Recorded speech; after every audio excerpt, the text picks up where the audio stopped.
అధికార పీఠమే లక్ష్యంగా Bharatiya Janata party దూసుకుపోతోంది. Machine 272+ పేరుతో దేశవ్యాప్తంగా విస్తృతంగా ప్రచారం చేస్తోంది. మోడీకి వస్తున్న అనుకూల సర్వేలు పార్టీ కేడర్లో జోష్ను పెంచుతున్నాయి.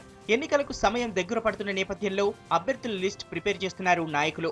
అందులో భాగంగానే పార్టీ జాతీయ అధ్యక్షుడు రాజ్నాథ్ సింగ్ హైదరాబాద్లో పర్యటించారు. అభ్యర్థులకు సంబంధించినటువంటి ఎంపిక ప్రక్రియ ప్రారంభించాలని కూడా చెప్పడం జరిగింది. జనవరి చివరి వారంలో రాష్ట్ర స్థాయి కమిటీని ఢిల్లీకి పిలుస్తాము. అక్కడ ఈ యొక్క అభ్యర్థులకు సంబంధించి కూడా చర్చ జరగవచ్చు అని చెప్పి కూడా వారు చెప్పారు.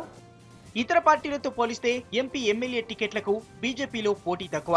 దీంతో పార్టీలోకి వలసలు పెరుగుతున్నాయి. ఎన్ఆర్ఐలు, పారిశ్రామికవేత్తలు బీజేపీలో చేరేందుకు ఆసక్తి చూపుతున్నారు. మరోవైపు తెలంగాణ ఉద్యమంలో పాల్గొన్న క్రెడిట్ ఓట్ల రూపంలో వస్తుందని పార్టీ భావిస్తోంది. అందుకే సొంతంగా పోటీ చేయాలని ఆలోచన చేస్తోంది. ఎన్నికల కోసం క్యాడర్ను సంసిద్ధం చేసేందుకు ఢిల్లీలో 3 రోజుల జాతీయ సమావేశాలు ఏర్పాటు చేశారు. ఈ సమావేశాల్లోనే అభ్యర్థుల జాబితాను రాష్ట్ర నాయకులు జాతీయ నేతలకు అందజేసే అవకాశాలున్నాయి.